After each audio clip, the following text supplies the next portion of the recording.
11:27 first stoppage জয়দেবপুরে একতা express train. এখন আমাদের post করতেছে কুড়িগ্রাম এক্সপ্রেস 797 নম্বর কোর্স নম্বর। আমাদেরকে এখন এর জন্য আমাদের ওয়েট করতে হয়েছে অনেকক্ষণ ধরে। আজকে আমরা যাচ্ছি সান্তাহারে একতা এক্সপ্রেস ট্রেনে। আসলে এই ট্রেন জার্নিটা কেমন হয় এবং এই ট্রেনের সুবিধাগুলো সে সম্পর্কে থাকবে আজকের বিস্তারিত ভিডিও ইনশাআল্লাহ। তো বেশি দেরি করবো না, চলে যাবো মেন ভিডিওতে। তো ফার্স্ট অফ অল জানাই দেই যে আমরা উঠতেছি বিমানবন্দর রেল স্টেশন থেকে। এখান থেকে জনপ্রতি ভাড়া লাগতেছে আপনাদের 495 টাকা, যদিও বা 470 টাকা আপনি টিকিট কাউন্টার থেকে টিকিট কাটলে যেতে পারবেন। তো আমাদের ট্রেন এখন ছেড়ে দেবে সান্তাহারের উদ্দেশ্যে। তো চলুন শুরু করা যাক আজকের জার্নি। ট্রেন চলে আসছে, এখন আমরা উঠে যাবো ট্রেনের উপরে। এই যে আমাদের ট্রেন দেখতেই পাচ্ছেন চলে আসছে। এখন আমাদের 6 বগি, তো 6 বগিতে এখন আমরা উঠবো ইনশাল্লাহ। চলেন যাওয়া। তো এখন আমরা উঠে যাচ্ছি ট্রেনে। আমাদের ট্রেনে এই যে দেখতে পাচ্ছেন যা গেটের পরে আমার সিটটা, কারণ আমার সিট নম্বর হচ্ছে 102। যদিও বা পাশে কি আছে জানি না, পাশে আচ্ছা একটা আন্টি আছে পাশে, জানি না কি অবস্থা কেমন জার্নি হবে, কারণ মহিলা মানুষ থাকলে একটি আনইজি ফিল হয়। আর আজকে যেহেতু শুক্রবার সেহেতু একটু ক্রাউড ফিল ছিল। আর আমরা এখন ফার্স্ট অফ অল দেখাই দেবো এর ওয়াশরুমে। এটা হচ্ছে বেসিংয়ের কি অবস্থা দেখেন। এইটা হচ্ছে বেসিংটা আমি আপনাদেরকে দেখাই দেই। সব নোংরা পোংরা হয়ে আছে, কিন্তু অবস্থা খুব একটা সুবিধাজনক নাই একতা এক্সপ্রেস ট্রেনের। এখন আমরা একটু বাইরের দিকে যাই, যদি বাইরের বেসিংটাও দেখতেছি নোংরা হয়ে আছে, মোটামুটি অপরিষ্কার। তো এরপরে আমাদের ট্রেন জার্নি শুরু হয়ে গেল। আমাদের ট্রেন স্টার্ট হয়ে গেল সান্তাহারের উদ্দেশ্যে ছেড়ে দিল আমাদের একতা এক্সপ্রেস ট্রেন।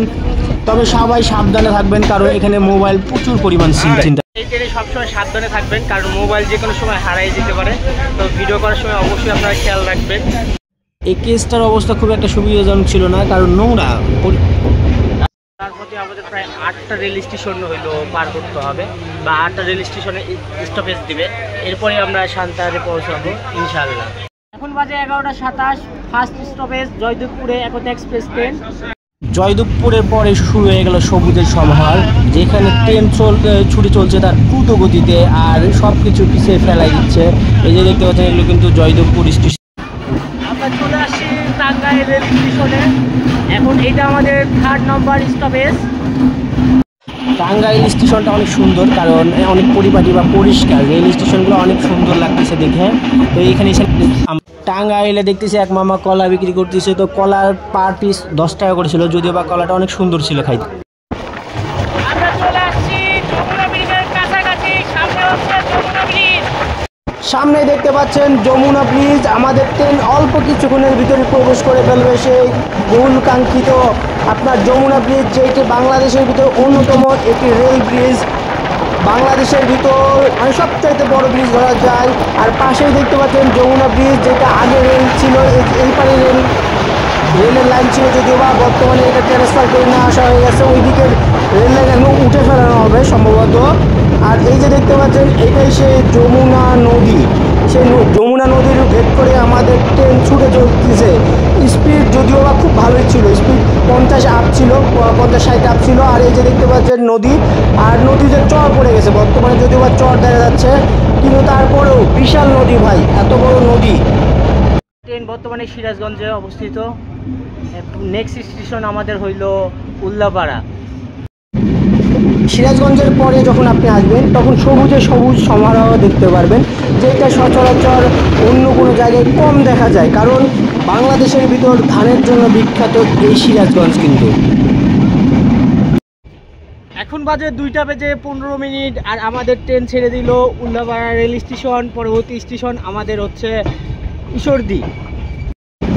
উল্লাপাড়ার পরে আমরা আবারও যখন যাই তখন দেখতে পাই প্রচুর পরিমাণ ভুট্টার ক্ষেত। এই ভুট্টার ক্ষেতগুলো অনেক পরিমাণে দেখা যায়। এরপরে আমাদের ট্রেন ক্রসিং করে আপনার হইল কুড়িগ্রাম এক্সপ্রেস, যেটির কোচ নম্বর হচ্ছে 797। এই কোর্সের জন্য আমাদের এখানে প্রায় 15 থেকে 20 মিনিটের মতো ওয়েট করতে হয়েছিল আমাদেরকে, যে এটা ক্রসিং নেবে এর জন্য। তো এটা হচ্ছে ঢাকাগামী, যেটা কুড়িগ্রাম থেকে ছেড়ে যায় আপনার সকালের দিকে। এটা কুড়িগ্রাম থেকে ছাড়ে এবং প্রায় বিকালের কাছাকাছি গিয়ে ঢাকাতে পৌঁছে। আর আমাদের ট্রেন কিছুক্ষণের পরেই চলে আসছে আমাদের সেই কাঙ্ক্ষিত ঈশ্বরদী রেল স্টেশনে। এই যে দেখতে পাচ্ছেন ঈশ্বরদী রেল স্টেশনের প্রবেশের দ্বার প্রান্তে আমাদের ট্রেন ট্রেনটা কিন্তু অনেক সুন্দর লাগে, এই ব্যাগটা ঘুরতে, যখন ব্যাগটা ঘোরে তখন।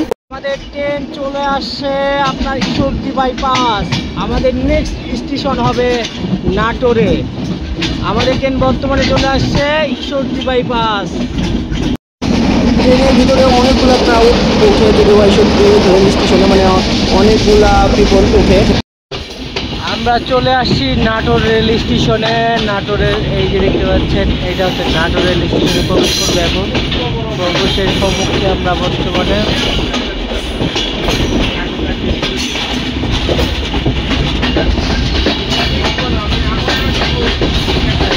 Natore rail station.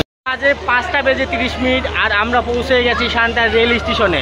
তো এই জার্নি সম্পর্কে কি বলবো, জার্নিটা মোটামুটি ভালোই ছিল, তবে বেশিরভাগ স্টপেজ নিয়ে ফেলছে, এটাই সবচাইতে মানে দুর্ভাগ্য।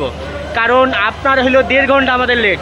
এই 1.5 ঘন্টা লেটের পিছনে কারণ হচ্ছে একটাই, যে এখানে হচ্ছে অনলাইন, মানে ডুয়েল লাইন থাকলে কোনো সমস্যা হইতো না, সেক্ষেত্রে এখানে অনলাইন, এই জন্য অনেক সমস্যা। তো এইটাই সবচাইতে বড় প্রবলেম এই সান্তাহার যাত্রাপথে আমার মনে হয়। তা আমাদের সবটুকুই ভালো ছিল, গতিও ভালো ছিল। তো বলবো সবটুকু মিলে খুব ভালো একটা জার্নি হয়েছে। সবাইকে ধন্যবাদ।